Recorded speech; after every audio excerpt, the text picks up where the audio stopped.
I stood at the church doors when my phone buzzed. Dressed in black, my two boys holding tightly to each hand, I felt their small grips anchor me. The bells had already begun their morning chant. For a fleeting second, I thought grief had made me invincible, until his voice came through. "Mrs. Alden, you need to see what we uncovered. Don't come alone. Bring the boys." I didn't question him. Some truths refuse to stay buried. They linger like a knife left in plain sight for someone to stumble upon.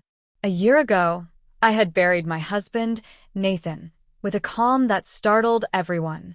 They assumed it was courage. It wasn't. It was control, the only thing left when the ground beneath you cracks.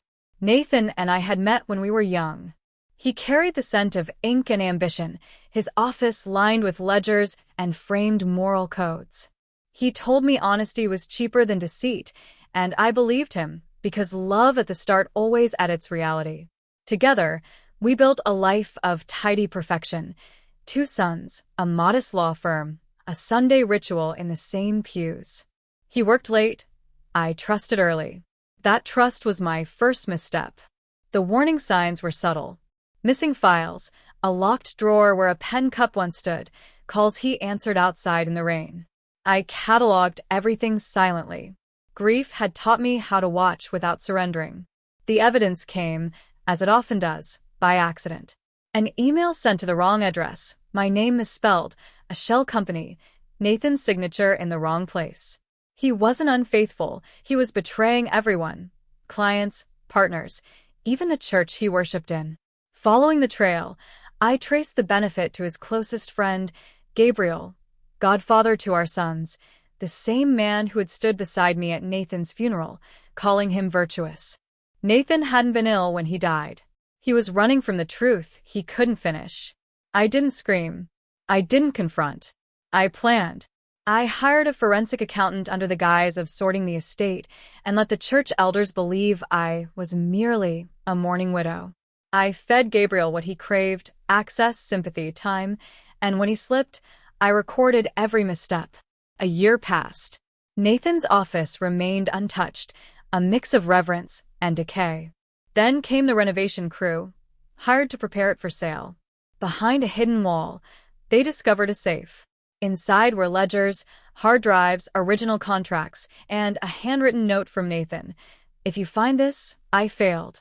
My eldest boy stood beside me as I read aloud. Not the sanitized version, but the truth. Nathan had intended to expose everything. He had hidden it to protect our children, but death had come too soon. I called Gabriel to the office under the pretense of selling it. He arrived, confident, even wearing Nathan's watch. I placed the ledgers in front of him, then the hard drive. First came denial, then negotiation, then fury. I calmly reminded him that the church had copies, the authorities were informed, and my sons now knew exactly who he was. "You could stop this," he murmured. I smiled. "I already have." The trial was swift. Gabriel lost his firm, reputation, and place in the pew. The stolen funds returned. Nathan's name was restored, not as flawless, but as a man who tried to do right, too late. I sold the office and donated the proceeds to the victims. My boys sleep peacefully now. So do I. I still go to church, sitting in the same pew. The bells ring. Justice doesn't always announce itself with fury. Sometimes it waits, silent, and calls at the exact moment you think the worst is past, reminding you that the dead never truly vanish. They just wait for the right moment to speak.